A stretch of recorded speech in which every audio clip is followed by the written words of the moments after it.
አሁን ያ አውሬ ክንፍ ወጣው እንደ መልአክ እንኳን ቢመጣ ጥሩ ሰው ነው ተብሎ ይታሰባል? አዎ ለዛ ነው ፈራው። ምን ያህል አደገኛ ሊሆን እንደሚችል ልጅቷ ሊገባት አይችልም። ቆይ እሺ ምን እናድርግ በአምላክ? ይሄ ማግባት ምናምን የሚለው ሐሳብ ይቅርብን እንዴ አብነት? እና እንግደላት? መግደሉ ነው የሚሻለው?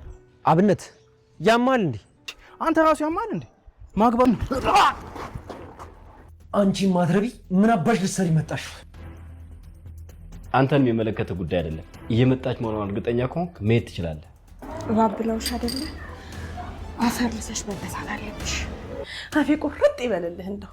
አለምን ጠላትሽ አፉ ቁርጥ ይበል እንጂ እዛው ቁጭ በል በቃ። የሌሎችን ህይወት ለማዳን ሲባል ዛሬ ላይ የራስን ህይወት ዋጋ የሚከፍል ሰው በሌለበት አብነት ለህብስት ሲል ዋጋ እየከፈለ ይገኛል። እንደውም አቤኔዘር ዛሬ በጩቦ ወቅቱ መሬት ላይ ዝርር አድርጎ ጥሎታል። በሌላ በኩል ሄርሜላ እያስመሰለች እባብ ነሽ ብለውኛል አይደል? ስለዚህ አፈር ልሼ መነሳት አለብኝ ብላ ከአቤኔዘር ጋራ ሌላ አዲስ ሴራ ጠንስሳ መታለች። ህብስት ግን ይሄ አልገባትም። እንደውም ህብስት አሁን ላይ ሞኝነቷ እያጠቃት እንደሆነ እየተመለከተ ያለው በአምላክ ብቻ እንጂ እሷ ምንም አልመሰላትም። በአምላክ ግን እለት እለት ህብስት በምታደርጋቸው ነገሮች እየተናደደና እየጦፈ ይገኛል። ታዲያ አቶ አለምም አብነትን እንዲያገባት ስለጠየቀው ዛሬ ደግሞ ውሳኔውን ሊያሳውቀው ወደ እነ አለም ቤት መምጣቱ ማይቀር ነው። ነገር ግን ደግሞ እነ አለም ቤት መጥቶ ሲመለስ የገጠመው ነገር እጅግ በጣም ከባድና የሚያሳዝን ነገር ገጥሞታል። በአምላክ ለሱ ሲል ህብስትን አግብቶ እንዲቀመጥ የፈለገው አብነት አሁን ግን አብነት እስከ ወዲያኛው ተሸኝቶ ይሆን ወይስ የሚለው የሁላችንም ጥያቄ ነው። ሰላም ጤና ይስጥልን አድማጭ ተመልካቾቻችን፣ ለቻናሌ አዲስ የሆናችሁ ሰብስክራይብ፣ ላይክ ማድረግ ቤተሰብ ይሁኑ። እነሆ ህብስት ድራማን ክፍል 32ን ይዤላችሁ ቀርብ ያለው እናንተም በላይክ ጀምሩት። ባለፈው ክፍል እንደምታስታውሱት ሄርሜላ አብነት የዋህና ቅን ልጅ እንደሆነ ስለምታውቅ መጀመሪያ አብነትን ይቅርታ ጠይቃ አሳምነው ከዛ በኋላ እነ ህብስትንና በአምላክን እንደሚያሳምንላት እርግጠኛ ስለሆነች ወደ አብነት ቤት አምርታለች። ታዲያ አብነት ቤትም ሄዳ በነበረችበት ወቅት ነበረ አብነት አላስገባሽም ብሎ ልቡን ምቅ አድርጎ የውስጡን ስሜት ማንም እንዳያውቅበት አድርጎ ውስጥ ገብቶ የተኛው። ነገር ግን ጠዋት በማለዳ ተነስቶ በሩን ሲከፍት እዛ ላይ ኩርምት ብላ ተኝታ ያገኛታል። በራሱም ተጸጽቶ ነይ ግቢ ትንሽ አረፍ ብለሽ ትሄጃለሽ ብሎ ያስገባታል። ታዲያ በጣም ይቅርታ እያለች አሁንም እየተለሳለሰች ይቅርታ ደጋግማ እየጠየቀችው አብነትም ይቅርታዋን ለመቀበል እየተዘጋጀ በነበረበት ቅጽበት ነበር በአምላክ ድንገት በሩን ያንኳኳው። በአምላክ ይመጣል ብሎ ያላሰበው አብነት በሩን ተነስቶ ሲከፍት በአምላክ ነበር። ሲያየው ክው ብሎ ነው የደነገጠው። ምክንያቱም ከሄርሜላ ጋራ ሌላ ሴራ እየጎነጎነ ሊሆን ይችላል ብሎ እንዲጠራጠር ያደርገዋል የሚል ፍራቻ አብነት ላይ ያደረበትና ሄርሜላን ፍጥጥ ብሎ በአምላክ ሲመለከታት ምን ሆነ ነው ተረጋጋ ይለዋል። አይደለ ጭራሽ እንድረጋጋ ነው የምትፈልገው፣ ሁሉንም እዚህ ውስጥ አስገብታታል ብሎ ክፋቷን ትናንትና የሰራችውን ስራ እያስታወሰ ሁለተኛ በአጠገቤ ባይሽ እገልሻለሁ እያለ በአምላክ ማስፈራራት። እንደውም አብነትን ያለበለዛ እኔ ልውጣ ወይንም ደግሞ እሷ ትውጣ ምትወስነውን ወስንና ወይ አስወጣልኝ ወይኔ እወጣለሁ ብሎ ሊወጣ ሲል ተነሽና ውጪ ብሎ አብነት ሄርሜላን ያስወጣታል። ከሄርሜላ ጋር ግን ልቡ አብሮ ሄዷል። ሄርሜላን ይወዳታል። ግን ደግሞ በሌላ በኩል ክፋቷ ደግሞ እጅግ በጣም አጸያፊ እንደሆነ ስለሚያውቅ ለመወሰን ችግር ውስጥ ገብቷል። በዚህ ጋር ፍቅሩ ቢያስጨንቀውም ክፋቷ ደግሞ ለነገ ህይወቱ አደጋ እንደሚሆንበት ስላወቀ ብቻ ግን ግራ የተጋባ ለውሳኔ የማይመች ውስብስብ ያለ ነገር ሆኖበት ጓደኛውን ላለማስከፋት ሲል ሄርሜላን ከቤት አስወጥቶ ሰዷታል። ሄርሜላም ከቤት ወጥታ በብስጭት ብቻዋን ቁጭ ብላ ወደኩኝ አይደል፣ ለማንኛውም እባብ ነሽ ብለውኛል፣ አፈር ልሼ ተነስቼ አሳያቸዋለሁ ብላ ከራሷ ጋር ሌላ ተንኮል ለማሰብ ተገዳለች። አቤኔዘርንም አግኝታ ስለ ህብስት ሁሉን ነገር ለማወቅ ወስናለች። አቤኔዘር ስልክ ደውሎላታል፣ አገኘችው። ታዲያ አሁንም እንደተለመደው ስለ ህብስት ነበር የጠየቃት። ስለ ህብስት ሲጠይቃት አሁን ላይ ተገናኝተው እንደማያውቁና ምንም እንደማታውቅ ትነግረዋለች። አቤኔዘር ግን ያለችበት ሁኔታ በጣም አስክቶኛል፣ ስለዚህ እንዴት እንደሆነች እባክሽን ንገሪኝ ይላታል። በፍጹም እኔ የማውቀው ነገር የለኝም፣ አንተ ግን ምን ሰምተህ ነው ትለዋለች። አብነትን ልታገባ ነው ብሎ ይነግራታል። በዚህ ሰዓት አንድ ተስፋ ያደረገችው አብነትን ነበር። አብነት ደግሞ ሊያገባ እንደሆነ ስትሰማ በድንጋጤ ተዋጠች። ተሳስተሃል፣ የትኛውን አብነት ነው ስትል ስንት አብነት አለ? እንደው ያለውም አንድ አብነት ነው፣ እሱን ነው የምታገባው። ስጠይቃትም አሁን ላይ ምንም አይነት ነገር ምላሽ መስጠት እንደማችል ነግራኛለች ይላታል። በዚህ ሰዓት ሄርሜላ ሰማይ የተደፋባት ምድርም ተሰንጥቃ ብትውጣ ደስ ባላት። ተስፋ ያደረገችው አብነት ለሌላ ሴት ሊዳር እንደሆነ ስትሰማ እንዴት አደነግጥ። ታዲያ በቃቸው እንሄድ ነው ብሎ አቤኔዘርም ይሄን ነግሯት ተነስቶ ይሄዳል። አብነትና በአምላክ እንደተነጋገሩት ወደ አለም ጋር ሄደዋል። አለምን መልካም ሰው መስለው ከሱ ጎን የቆሙ አስመስለው ህብስትን ሊያጠቋት እንደሆነ ዛሬ በውሳኔ ሊነግሩት ወደ ቤት አምርተዋል። ታዲያ ወደ ቤት ሲያመሩ ምን ሆነ ቆየ ብሎ አቶ አለም ከፍ ዝቅ አድርጎ አብነትን ይናገሯል። አብነት ግን ነገሮችን ለማሳካት ሲል ግዴታ ዝም ማለት ነበረበትና በጸጥታ አዳመጠው። ወደ ውጭም ወጥተው በቃ እንግዲህ ላገባት ወስኛለሁ፣ መቼም አልገላትም፣ ግን ላገባት ወስኛለሁ ብሎ ለአቶ አለም ይነግረዋል። አቶ አለም በውሳኔው እጅግ በጣም ተደስቷል።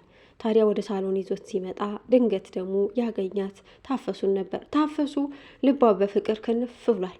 አለም ታዲያ ታፈሱ ምን እያደረገች እንደሆነ ይጠይቃታል። ጌትዬ እያለች የምትጠራው አብነትን ነው። አብነት ላይ አይኗም ልቧም ሁሉ ነገሯንም አሳልፋ ሰጥተዋለች። ነገር ግን አብነት ደግሞ አሁን ላይ እያሾፍባት ይገኛል። እሷ ግን ከልቧ ነው ያፈቀረችው። ሲወጣ ሲገባም ጌትዬ እያለች የቀመሰችውን ምግብ ብታቀምሰው ደስታዋ ነው። ግን ሁሉም ያጣጥላታል። ለእሷ ፍቅር እንደማይገባ ሁሉም ይነግራታል። ታዲያ እሷም ነገሮችንም መቃ አድርጋ ችላ ቆይ ለእናንተ ብቻ ሲሆን ነው ወይ የተፈቀደው እያለች ከመናገር ወደ ኋላ አላለችም። አቶ አለምም ካጠገቡ ድራሿ እንዲጠፋ ከዛ ያሰዳታል። ነገር ግን ያላት አማራጭ ሰራተኛ እስከሆነች ድረስ ከዛ ሸሻ ማለት ነበርና ትሸሻለች። በአምላክም ይመጣል። በአምላክ ሲመጣ ድጋሚ አሁንም እያስመሰለ አቶ አለም እንዲያምናቸው በቃ ህብስት የት ናት ያለችው ይለዋል። ህብስት የት እንዳለች አላውቅም፣ ስለዚህ ምን አስባችሁ ነው፣ ምን ልትሆኑ ነው ይላቸዋል። አይ ምንም አላሰብንም፣ ከሌለች በቃ ካሌለች የለችም፣ ካለች ግን ጥራትና አንተ ከዚህ ሄድ ይለዋል አቶ አለም። እሺ ብሎ ሁሉንም ነገር እነሱ ተነጋግረው እንደሚያደርጉት ያላወቀው አቶ አለም በአምላክ እሺ ብሎ ጥሏቸው ሲወጣ ህብስት ትመጣለች። ህብስት ስትመጣ የዋልሽበትን ትነግሪኛለሽ ብሎ በጆሮዋ የንዴት ድምፁን አንሾካሽኮባት በአምላክ ጥሏቸው ይወጣል። ታዲያ እንደ አዲስ የማይተዋወቁ መስሎት አቶ አለም አብነትን ያስተዋውቃታል። ሰላምታ ከተሰጣጡ በኋላም ከጎኗ እንዲቀመጥና ፍቅር እንዲሰጣት ቀድሞውኑ መክሮት ነበር። ህብስት ሁሉንም ነገር አብነትን ብታውቀውም ግዴታ እነሱ ያሏትን ለመተግበርና የሰውየውን ሴራ ለማጋለጥ ሲባል እንደማያውቅ ሰው እንደ አዲስ ሰው ትተዋወቀዋለች። ታዲያ እንደ አዲስ ሰው እየተሽኮረመመችም ከአብነት ጋር ወጣ ብለው ጊዜ እንዲያሳልፉ አቶ አለም ይፈቅድላታል። ወጣም ከአቶ አለም ሸሽታ በሳቅ ነበረ የሞተችው። ምክንያቱም ስቃ ሁሉንም ነገር ማሳለፍ ነበር የምትፈልገው። አብነትን እንደምታውቀው አቶ አለም አለማወቁ እጅግ በጣም እየገረማት በሳቅ ትንሽ ደቂቃ ካሳለፉ በኋላ እኔም ወደ ቤት ልሂድ ብሎ አብነት ጥሏት ሄደ። እሷም ወደ ቤቷ ትመለሳለች።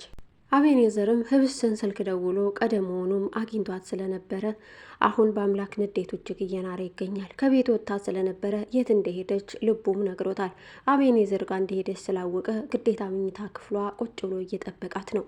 ጠብቆም ሊያናዝዛት ነው እና የፈለገው ይህን ግን ህብስት አታውቅም። አሁን ላይ ፍቅሩ ጎልቶ እየታየና እየወጣ ያለው በአምላክ እሷ አልሸነፍም ቢል በአደባባይ ግን እንደሚወዳት እያስታወቀበት መጥቷል። ህብስትም ይሄን ነገር አውቃበታለች። ስላወቀችም ፈገግ እያለች ከአብነት ጋራ እራሷን ዘና ማድረግ ጀማምራለች። አብነትም ለአቤኔዘር ህብስትን ሊያገባት እንደሆነ ስለነገረው ራሱን ሌላ አደጋ ውስጥ ጨምሮ ነው ያለው። አቤኔዘር በጣም ስለሚወዳት ፍቅሩን ባይገልጽላትም ዛሬ ግን ሌላ ሰው ልታገባ እንደሆነ ስለሰማ ያለው አማራጭ የሆነ ነገር አድርጎ ይህን ጋብቻ ማበላሸት ነው።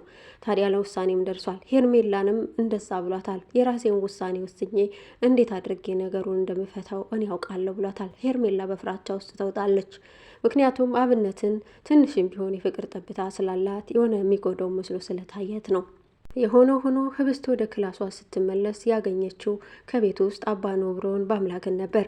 በአምላክ እጅግ በጣም ተናዷል። የት ነው የነበርሽው ብሎ ያፋጥታታል። እሷም እጆቿን እያፍተለተለች እንደ ህፃን ልጅ የት እንደነበርኩኝ እነግርሃለሁ፣ ወጣ ብዬ እኮ ትንሽ እግሬ ላፍታታ ብዬ ነው አለችው። ልትሸውጅኝ አትሞክሪ፣ በፍጹም ይሄንን ያውቃለሁ። ከዛ አቤኔዘር ከሚባል ልጅ ጋር ነው አይደል የሄድሽው ይላታል። እሷም ግዴታ ሳትዋሽ መናገር ነበረባትና አዎ ትለዋለች። በሌላ በኩል አብነት ወደ ቤቱ ተመልሶ የበሩን ቁልፍ ከፍቶ ግብት ሲል ሊዘጋውም ሲያስብ በሩ እንዳይዘጋ ተከለከለ። ዘወር ብሎ ሲያይ አቤኔዘር ነበር። አቤኔዘር ብሎ ይጠራዋል። ምክንያቱም የዚህን ያክል ነገሩ የመረረና የከረረ አልመሰለውም። አቤኔዘርም ወደ ውስጥ ገብቶ ያለ አንድ ድምፅ ሆዱን በቢላ ይወገዋል። በአብነት ወድቋል። አብነት ሲወድቅ ግን ድንገት ምናልባት ሄርሜላ መታታድ ነው ይሆን ወይንስ አብነት እስከ ወዲያኛው ይሸኝ ይሆን? በአምላክ ሊያገባብኝ ነው ብሎ በጭንቅ ተውጦ ነበረ።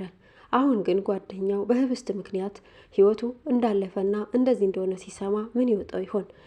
በአምላክ ህብስትን ምን ሊያደርጋት ይሆን? እያፋጠጣት የነበረው በቀጣይ ክፍል የምንመለከት ይሆናል። እስከዛው ጤና ይስጥልን። አዲስ ከሆናችሁ ሰብስክራይብ ላይ